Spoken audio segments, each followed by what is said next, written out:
wabarakatuh. Waalaikumsalam warahmatullahi wabarakatuh. Baik, kami dari kelompok 4. Di sini kami akan mewawancarai komunitas budaya SBT Bepal Kotaka, Sanggar Budaya Tradisional Bepal Kotaka. Baik, adapun wawancara pertama akan disampaikan oleh rekan saya, dipersilahkan. Oke, baik, di sini saya ambil alih untuk pertanyaan pertama, yaitu pertanyaan umum. Nah, untuk yang pertama, terlebih dahulu bisa perkenalkan terlebih dahulu nama kakak dan peran dalam komunitas budaya ini. Perkenalkan, di sini saya biasa dipanggil Ade. Peran saya di dalam komunitas ini adalah sebagai bendahara. Kalau nama saya Ivan Maulana, kita sama-sama mahasiswa aktif lah. Saya mahasiswa aktif jurusan Ekonomi, Manajemen semester 5. Peran saya dalam organisasi SBT Bepal Kotaka ini itu sebagai sekretarisnya. Oke Kak, kalau boleh tahu sejak kapan sih komunitas budaya ini berdiri? Komunitas budaya ini berdiri sudah lama dan didirikannya itu pada tanggal 12, tepatnya di bulan 4 tahun 2012. Jadi sudah sekitaran berapa tahun itu lah ya? 13 tahun lah sudah Sanggar ini berdiri.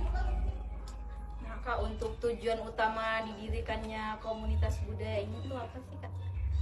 Pertama, tujuan didirikannya komunitas ini yaitu sebagai membangkitkan rasa peduli kita terhadap suku Tidung, dan adapun beberapa budaya dan tradisi yang kami ajarkan di sini. Adapun keahlian yang kami kembangkan melalui sanggar tari ini, mulai dari gerak, irama, musik, dan tari. Itu kami jadikan satu dalam kombinasi yang membentuk suatu karya. Kita tahu juga kan di Kalimantan ini, terutama Kalimantan Utara lah ya, komunitasnya pasti kan asli sukunya itu ada dua, Dayak dan Tidung lah. Tapi kan kalau kita lebih masukkan ke suku-suku masing-masing, Dayak ini lebih ke pedalamannya di bagian Kalimantan lah, bagian pedesaan-pedesaan yang lebih menjadi mayoritas. Untuk masyarakat Tidung itu seperti kita lah, Tarakan, entah di Bulungan atau dimanapun itu, seperti Tanjung juga. Nah, jadi bagaimana caranya tuh kita mengembangkan Kaltara ini yang kemarin menjadi provinsi termuda lah yang kita tahu ya. Itu kita kembangkan budayanya supaya kita bisa lebih dikenal secara luas lah di Indonesia ini. Kita tidak boleh kalah lah dengan budaya-budaya lain. Bahwa Tidung ini tidak ada pembeda lah dari budaya-budaya lain. Dan kita tahu juga kan semboyan Indonesia ini Bhinneka Tunggal Ika, berbeda-beda tetapi tetap satu jua. Jadi ya itulah tujuan utamanya, betul-betul untuk mempelajari, mengembangkan, dan bagaimana kita mengeksplorasi lah tentang suku budaya Tidung ini. Nah, selanjutnya awal terbentuknya nih Kak, bagaimana sih awal mula terbentuknya komunitas budaya ini? Awalnya itu dari, mungkin ya karena saya bukan ketua di sini, saya juga diceritakan dengan ketua di sini sendiri. Itu awalnya dengan rasa penasaran ingin mencoba lebih dalam dan menelusuri tentang budaya suku Tidung. Dan rasa penasaran itu juga timbul, dan akhirnya lama-kelamaan itu muncul niat untuk mendirikan sanggar budaya tradisional Bepal Kotaka, yang diisinya sekarang itu ada pemusik, penari, dan banyak lagi. Selanjutnya Kak, apa motivasi komunitas untuk menjaga atau melestarikan budaya seperti untuk Bepal Kotaka? Ini tuh dia tuh lebih ke musik sama tarian Tidung kan? Bagaimana cara melestarikan budaya ini? Melestarikannya mungkin kurang lebih seperti yang kalian tadi tanyakan tentang tujuan kami. Sebenarnya kan kalau kita mau melestarikan suatu budaya itu bukan cuma hanya dari tarian, dari alat musiknya, mungkin kita juga bisa dari pakaian adatnya atau apa segala macam kan. Cuman karena kenapa kami memfokuskan untuk tarian dan alat musik ini, karena bukan cuma hanya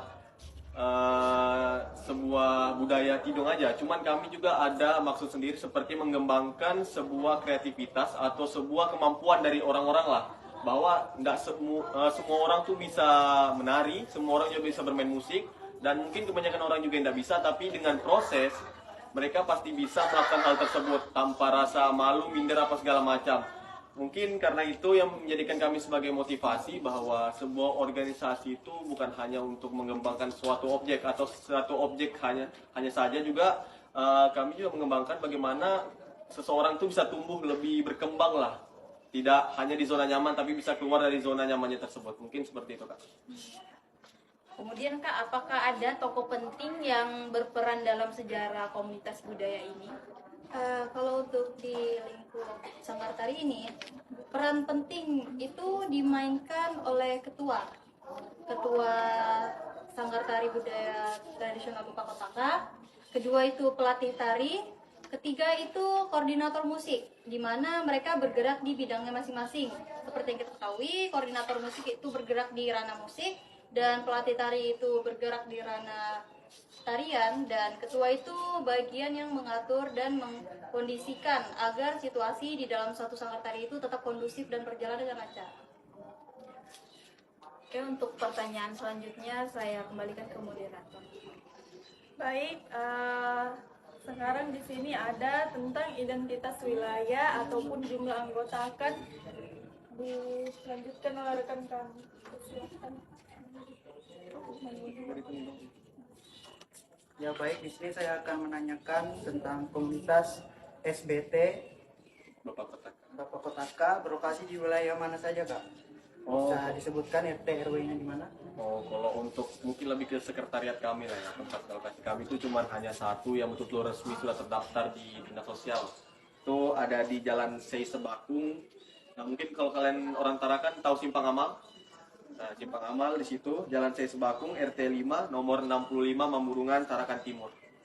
Di situ letak sekretariat resmi kami. Kalau untuk tempat latihan ya ini tempat latihannya, tapi kalau untuk sekretariat kami di sana. Oke, baik. Yang kedua, jumlah anggotanya. Pertama tuh berapa jumlah anggota yang aktif dalam komunitas? Untuk jumlah anggota yang aktif sekitaran kurang lebih itu 29 orang untuk yang aktif sekarang, maupun dari penari, dari pemusiknya. Cuman kalau yang betul-betul ada dalam grup yang non aktif atau aktif mungkin sekitar lebih dari 40 untuk sekarang. Oke, baik. Yang terakhir, Kak, apakah anggota komunitas ini berasal dari satu wilayah tertentu atau berbagai daerah dari Tarakan? Oke, untuk yang ini mungkin ini bisa kami jadikan sebagai pembeda dari kami semua, bahwa Sanggar Budaya Tradisional Bepa Kotaka ini bukan hanya isinya tuh orang-orang Tidung saja, tetapi bagaimana kami tuh merangkul semuanya. Kami tidak membedakan dia orang dari suku ini, suku itu, ras ini, ras itu. Nah, kami tidak membedakan. Semua orang pasti harus belajar lah. Entah dia dari suku manapun, mereka pasti juga bakalan kenal dengan betul-betul budaya dari tuan rumah pulau inilah, tuan rumah dari Kalimantan. Pasti mereka akan bisa berbaur, bisa saling bertukar informasi ataupun bertukar budaya mereka lah.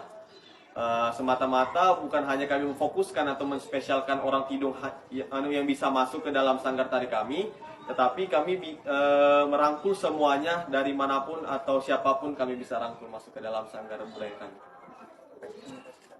Ya, sekian pertanyaan saya kembalikan ke moderator. Oke Kak, baik, di sini selanjutnya ada mengenai budaya, gagasan, aktivitas atau tindakan dan artefak yang terdapat di komunitas. Nah Kak, pertanyaan saya, apa sih nilai filosofi atau makna budaya suku Tidung yang menjadi dasar tari dan musik yang dipelajari di sini? Nilai filosofi makna budaya suku Tidung ya. Mungkin kalau untuk dari makna suku Tidungnya saya kurang tahu lah ya, karena mohon maaf saya bukan orang Tidung, saya orang Makassar, orang Bugis, cuman punya tekad lah belajar suku Tidung. Tapi mungkin saya bisa jelasin dari filosofi, entah dari logo kami lah ya. Mungkin kakak sudah lihat media sosial kami, di situ terpampang jelas di foto profil ada logo kami yang dimana kami memakai lambang, ada lambang ini, tangan ya betul. Nah, kalau kenapa kami memakai tangan itu, karena kami memakai nama Bepa Kotaka. Bepa Kot itu artinya sepakat dalam bahasa Tidung. Ya, taka itu orang-orang. Jadi yang kalau bisa diartikan Bepa Kotaka itu orang-orang yang bersepakat lah. Jadi yang dimana kalau kita tahu dalam sebuah kelompok atau organisasi itu nggak bakalan mencapai sebuah tujuannya sebelum ada yang namanya keputusan dan kesepakatan antara anggota kepada atasannya kan. Makanya kami mengambil itu karena betul-betul bisa mencakup tujuan dari sebuah komunitas ataupun organisasi. Untuk musik yang dipelajari juga ya tadi ya. Kalau musik-musik yang dipelajari juga tuh kalau dari sanggar tari kami ya, kami nggak pelajari musik yang sudah betul-betul ada yang dari suku Tidung lama-lama itu, dari nenek moyangnya. Tapi kami berkreasi, kami membuat musik sendiri untuk mengiringi tari dengan kreativitas kami sendiri dan alat yang kami persiapkan sendiri. Tapi tidak jauh dari kata budaya karena kami betul-betul memakai alat musik tradisional khas dari suku Tidung itu. Mungkin seperti itu ya sih kurang lebihnya. Nah, baik Kak, selanjutnya apa sih tujuan utama komunitas ini dalam melestarikan budaya Tidung? Baik, tujuan utama dari Sanggar Budaya Tradisional Bepa Kotaka ini ialah menyatukan semua, mulai dari suku Tidung dan suku-suku lainnya. Dan di sini pun kami banyak merangkul entah dalam budaya, tradisi, dan kebiasaan masyarakat pada umumnya. Kami di sini juga belajar bersama-sama bagaimana cara menghargai satu sama lain, entah itu perbedaannya mulai dari segi suku, bahasa, dan ras. Baik, selanjutnya di sini Kak, kegiatan apa saja yang sering dilakukan rutin dalam komunitas ini? Untuk kegiatan seperti yang kakak lihat saat ini, kami biasa berproses untuk berlatih tari dan musik.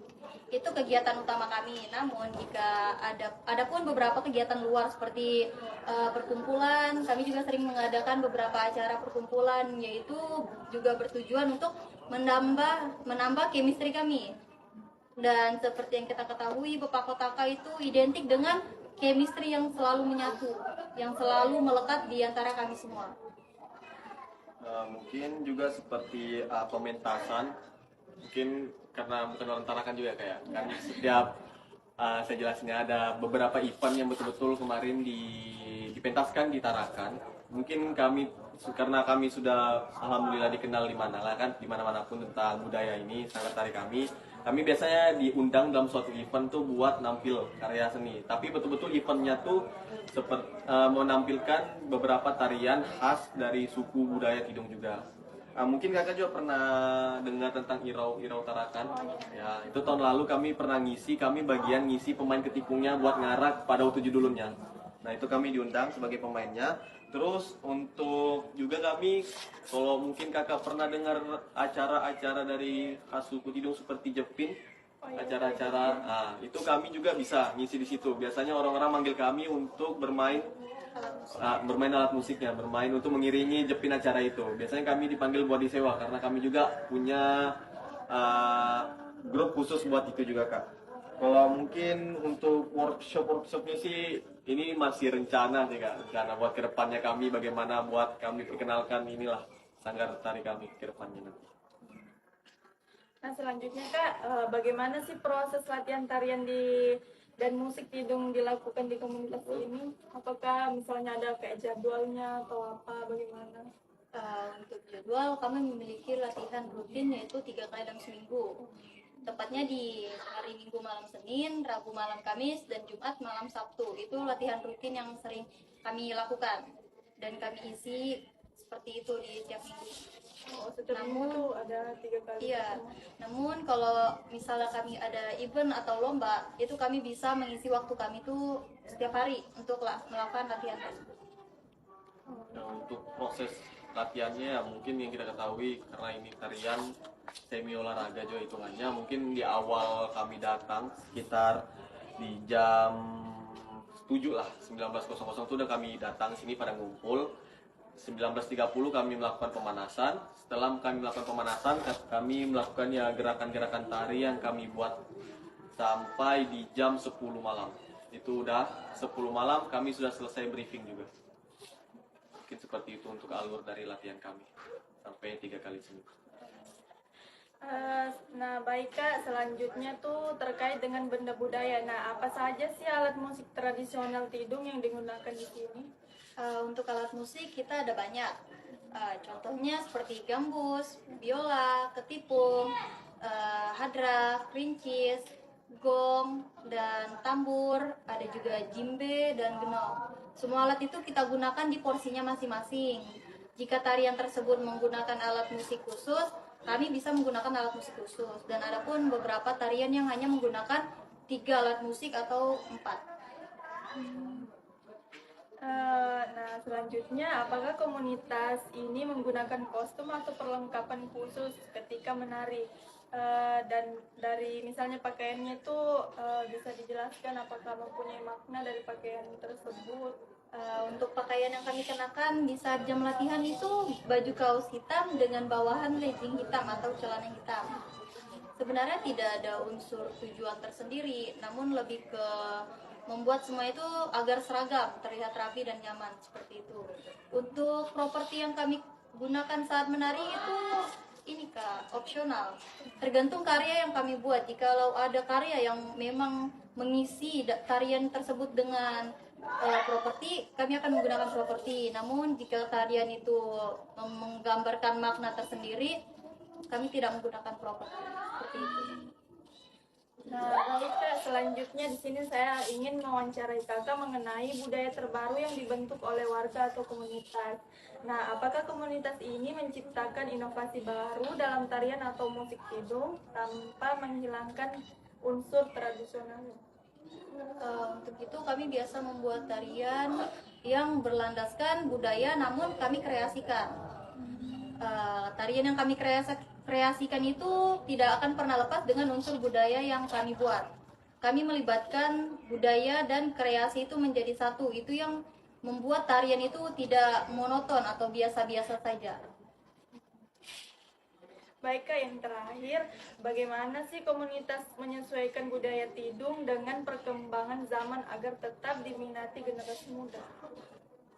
Untuk tetap menonjolkan sanggar tari kami agar tidak terlalu monoton dan itu-itu saja di zaman sekarang ini, kami tidak mengubah apa-apa sebenarnya, hanya meningkatkan kekreativitasan kami. Mulai dari segi musik, tarian, gerak, dan postur tubuh. Kami juga biasa melakukan olah tubuh agar tubuh kami itu tidak terlalu kaku, karena sejatinya seorang penari itu ciri khasnya adalah lentur dan gemulai. Dan agar tidak terlalu terlihat monoton juga, kami membuat gerakan atau musik yang lebih ekstrim dari sebelumnya. Kami belajar dari musik yang sebelumnya dan kami meningkatkan musik tersebut, kayak mengupgrade musik itu menjadi lebih wah dan sedikit dipandang beda. Untuk gerakan juga kami seperti itu Kak. Setiap tahun dan setiap karya yang kami buat itu gerakannya selalu di-upgrade dan selalu beda dari sebelum-sebelumnya. Oke, baik, terima kasih Kak. Nah, selanjutnya di sini kami akan mewawancarai mengenai cara warga mengevaluasi kebudayaan yang tidak diperlukan. Saya serahkan kepada rekan saya, dipersilahkan. Baik Kak, saya ambil alih. Sini saya ingin bertanya, apakah dalam proses pelestarian budaya ada bagian dari tarian atau musik Tidung yang dianggap tidak relevan lagi sehingga tidak digunakan? Kalau musik atau tarian yang tidak relevan sampai tidak digunakan tuh sebenarnya nggak ada sih Kak. Yang betul-betul namanya budaya tuh tidak akan ada habisnya lah kalau misal kita betul-betul dalami. Kenapa kami bilang tidak sehingga tidak dapat digunakan? Karena setiap kami membuat karya tuh betul-betul karya itu dibuat dengan niat kami tulus ngebuat karya itu dengan ambisi bahwa kami dapat memamerkannya. Semisal kami tidak dapat memamerkannya, kami menjadikannya ini sebagai aset. Kami bakal rekam, mungkin kalian bisa lihat di media sosial juga, bakalan kami taruh di media sosial kami, mungkin sebagai aset kami dan kenang-kenangan kami bahwa kami sudah membuat tarian itu dan tarian itu selesai dan bisa orang bebas dimanapun dan kapanpun orang bisa melihatnya bahwa itu hak kami, hak cipta kami, dan itu ciptaan kami, betul-betul kreasi kami, inovasi kami, sehingga itu dapat digunakan terus menerus. Kalau untuk segi busana juga, plusnya di SBT Bepakot ini kami betul-betul ngebuat bajunya tuh bukan dari orang lain, tapi kami bikin sendiri. Kami kumpul uang, terus kami jahit sendiri dengan kreasi kami. Betul-betul kreasi kami itu bukan cuma hanya tarian musik, tapi juga kami paksakan langsung buat baju sendiri. Betul-betul kami asal lah otak, entah kami kuliah tuh waktu kami bertabrakan, kami tak mikir lah sudah tuh. Kami tetap bagaimana caranya kami bisa membagi waktu, yang kita tahu lah kan, kalian nih kuliah waktu kuliah ini ya betul-betul padat lah. Susah kita ngebagikan dengan ini kan, cuman ya karena kami sudah lama jadi kita bisa profesional dengan waktu lah ya. Mungkin itu yang aku bisa kasih tahu, bahwa tidak ada budaya yang betul-betul tidak dapat digunakan. Itu semua bisa digunakan terus-menerus dan budaya itu tidak akan ada habisnya. Baik Kak, selanjutnya bagaimana komunitas ini memutuskan unsur budaya yang tetap dipertahankan dan mana yang boleh disederhanakan? Untuk itu kami biasanya sebelum membuat suatu karya atau musik, sebelum kami mengambil keputusan itu biasanya jikalau ada yang menurut kami itu kurang seret, kami langsung bertanya. Kami bertanya dan mencari tahu apakah karya ini pantas untuk digarap, apakah tidak. Dan kami pun memiliki beberapa pertimbangan sebelum membuat karya. Dan sebelum karya itu pun terbentuk, kami tuh selalu memiliki pemikiran untuk jangka panjang ke depan. Apakah karya yang kami buat ini akan menyinggung seseorang atau menyinggung kelompok lainnya? Kami memikirkan itu semua. Maka dari itu sebelum kami membuat suatu karya, kami benar-benar mematangkan niat kami untuk buat karya itu. Baik, selanjutnya saya akan bertanya tentang cara warga menghilangkan konflik budaya. Pertanyaan pertama, apakah pernah muncul perbedaan pendapat tentang cara melestarikan budaya Tidung dan bagaimana komunitas ini menyelesaikannya? Seperti yang kita ketahui bahwa kita ini banyak sekali mendengar konflik seperti itu, permasalahan seperti itu juga banyak terjadi lalu lalang di lingkungan sekitar kita. Dan permasalahan itu pun sudah sangat tidak lazim lagi didengar. Kami sempat memiliki beberapa konflik seperti itu, yaitu kayak perbedaan pendapat, perbedaan pola pikir, dan tindakan yang kami lakukan itu mungkin kurang serg di beberapa oknum di sini. Namun cara kami menyelesaikannya itu dengan cara berunding. Seperti yang kalian ketahui, Bepakotaka itu artinya kesepakatan kita bersama. Kami benar-benar berkumpul untuk mencari jalan keluar tersebut. Kami akan seberusaha mungkin untuk mencari jalan keluar itu sampai seberusaha mungkin agar kami itu tidak ada konflik satu sama lain dan rasa dendam satu sama lain. Kayak kami benar-benar memegang teguh chemistry itu dan mempertahankan chemistry itu. Baik, pertanyaan terakhir dari saya, bagaimana komunitas menjaga agar tidak terjadi konflik antar tradisi asli dan inovasi modern?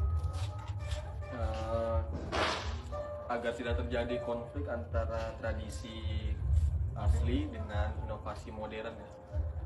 Mungkin kalau konflik antara tradisi asli dari Tidung dengan inovasi modern, mungkin sebenarnya kalau dari kami nggak ada sama sekali konflik ya, karena kita betul-betul di zaman sekarang tuh harus mengikuti yang namanya perkembangan zaman. Kalau kita nggak bakalan ikuti ya betul-betul kita nggak bisa keluar dari zona nyaman kita lah, kita bakalan di zona-zona itu aja. Tapi kalau mungkin dari pandangan orang lain mungkin berbeda ya, maka dari itu Sanggar Tari ini betul-betul kami sebelum kami membuat sebuah tarian itu, kami selalu pergi ke sana kemari untuk mencari orang-orang yang betul sebagai yang memahami betul tentang suku Tidung ini. Maksudnya seperti kayak orang-orang tua yang mungkin masih alhamdulillah masih hidup sampai sekarang tuh, terkhususnya orang Tidung, mungkin kami bakalan selalu korek-korek informasi tentang apa sih makna dari judul yang ingin kami angkat dan kami bakalan jadikan tarian. Nah, setelah itu baru kami gerak menjadikan sebuah judul ini betul-betul sudah matang informasinya, bakalan kami buat menjadi sebuah gerak. Bagaimana kami supaya menghindari yang namanya konflik dari inovasi modern? Nah, dari itu kita sudah punya pegangan, betul-betul informasi yang betul-betul sudah pasti, udah besar lah kita pegang. Bukti bahwa tarian kita ini tidak bakalan konflik dengan orang-orang Tidung lainnya, karena betul-betul sudah kita korek semuanya. Kita punya pegangan dengan inovasi modern itu seperti kita mengkreasikan lah. Kita tidak bakalan mengkreasikan suatu karya betul-betul jauh lepas dari budaya aslinya. Mungkin kalau untuk konflik antara tradisi asli dengan inovasi modern sekarang kami belum pernah rasakan, alhamdulillah sampai sekarang, karena betul-betul di Sanggar Tari yang ada di Tarakan ini semua saling berpegangan lah, saling kenal mengenal bahwa sebuah karya itu tidak bakalan dibuat atau diulik sebelum informasi itu didapatkan secara akurat. Baik, sekian dari saya kembalikan kepada moderator. Baik, ada pun wawancara yang terakhir mengenai cara warga melestarikan budaya sesuai dengan Baik, selanjutnya akan disampaikan oleh rekan saya, dipersilahkan. Baik, selanjutnya cara warga melestarikan budaya. Jadi, yang pertama itu apa langkah konkret komunitas dalam melestarikan tari dan musik tidung agar tidak punah? Cara kami melestarikan itu agar tidak punah yaitu dengan cara terus-menerus meningkatkan kreativitas kami dan meningkatkan rasa percaya diri kami agar tidak terlihat itu-itu saja, dan kami membuang rasa malu kami agar bisa menari dengan gerakan yang indah dan gemulai.